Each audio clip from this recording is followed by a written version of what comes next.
रोज़ daily अगर आप एक ही तरह का नाश्ता खा खा के ऊब चुके हैं तो आप इस नाश्ते को बना सकते हैं। ये बहुत ही ज़्यादा सिंपल और टेस्टी बनता है। सिर्फ 4 से 5 मिनट इसको लगते हैं। साथ में ही इस नाश्ते के लिए एक स्पेशल काली उड़द दाल की चटनी बनाएंगे जो कि बहुत मज़े की लगती है।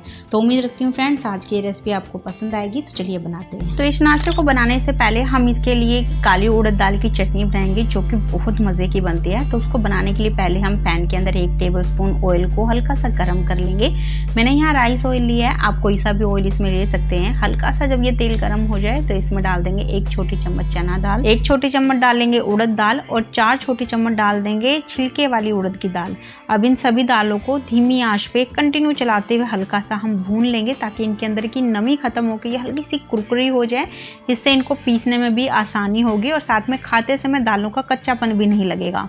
तो करीबन 1-2 मिनट भूनने के बाद आप देख सकते हैं जो दालें हैं वो पहले के मुकाबले हल्की सी कुरकुरी हो गई हैं, कलर चेंज हो गया।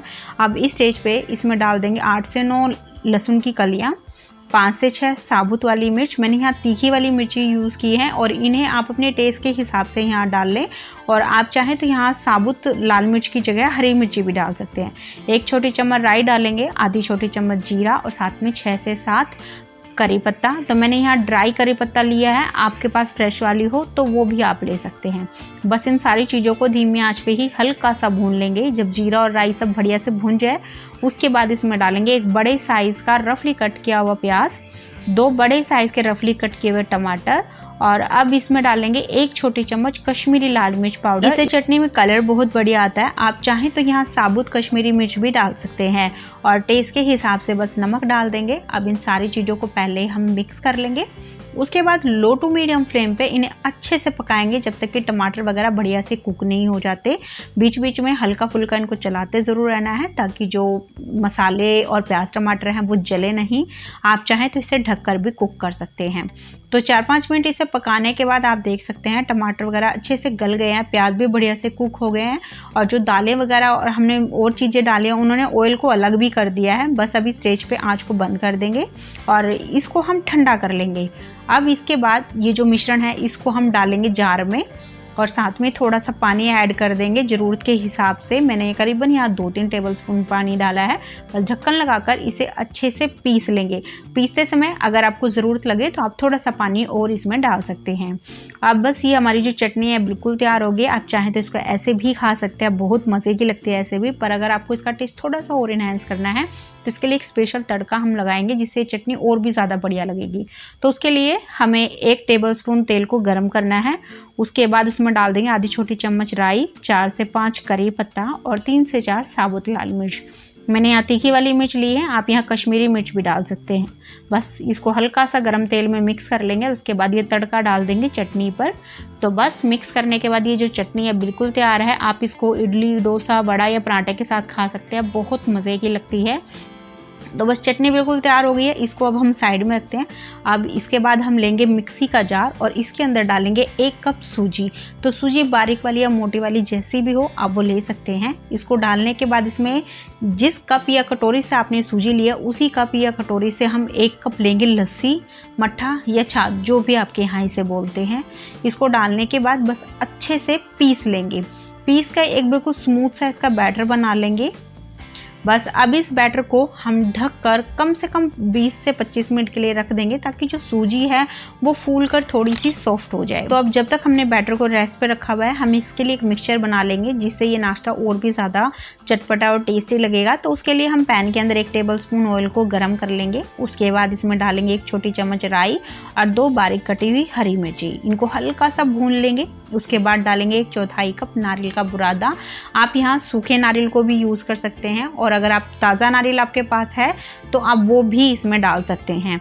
अब इसमें डालेंगे 1 मीडियम साइज़ का बारीक कटा हुआ प्याज। बस अब इन सारी चीज़ों को हम धीमी आंच पे हल्का सा कुक कर लेंगे जब तक कि जो प्याज वगैरह है वो हल्के से कुक होकर सॉफ्ट नहीं हो जाते। इसको हमें कंटिन्यू चलाते हुए ही भूनना है क्योंकि आपको पता ही है कि हमने नारियल का बुरादा डाला हुआ है तो ये बहुत जल्दी जलने लगता है।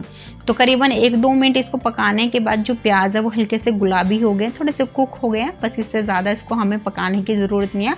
आँच को बंद कर देंगे और इसको ठंडा कर लेंगे।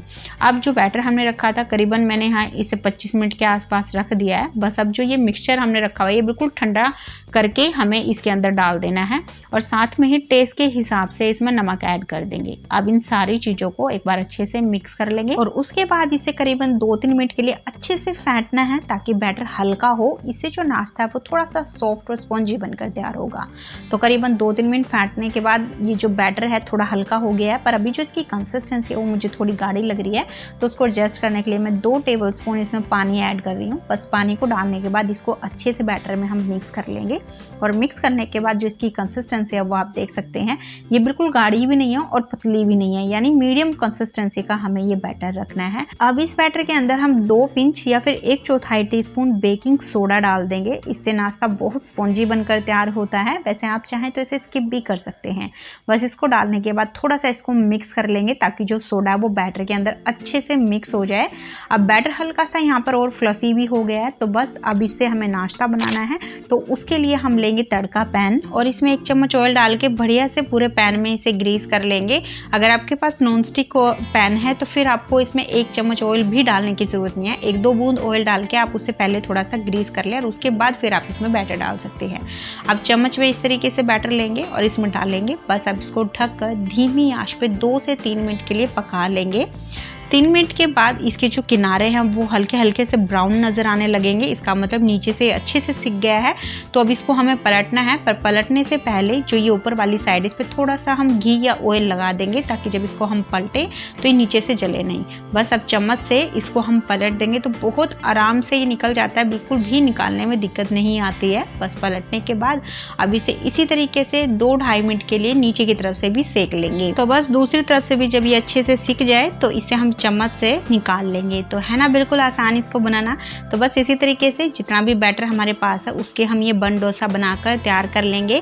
तो आपने देख ही लिया फ्रेंड्स, इन डोसा को बनाना कितना ज़्यादा आसान है, मिनटों में बन के तैयार हो जाते हैं। टोटली आपको 3-4 मिनट ही लगती है इसको बनाने। और इस चटनी के साथ में इसका कॉम्बिनेशन बहुत ही बढ़िया बनता है। जरूरी नहीं है वैसे आप इस चटनी के साथ ही इसको सर्व करें, आप अपनी मनपसंद कोई भी चटनी इसमें ले सकते हैं या फिर सिंपल चाय के साथ भी खाएंगे तो भी ये बहुत मज़े के बनते हैं। और ये कितने ज़्यादा अंदर से सॉफ्ट और स्पॉन्जी बने, मैं आपको तोड़ के दिखाई रही हूँ, बिल्कुल भी कच्चे नहीं होते हैं। तो आप इन्हें ज़रूर बनाना भी, और बनाने के बाद आपको कैसे लगे अपना फीडबैक मेरे साथ शेयर करना बिल्कुल मत भूलना। तो उम्मीद रखती हूँ आज की रेसिपी आपको पसंद आई है। अच्छी लगी तो प्लीज़ लाइक करना, शेयर भी कर देना इसे अपने फैमिली फ्रेंड्स के साथ में। और अगर आपको ऐसी ही सिंपल रेसिपी पसंद है तो चैनल को सब्सक्राइब करना बिल्कुल मत भूलना। तो चलिए फिर मिलते हैं आपसे एक नई रेसिपी के साथ में।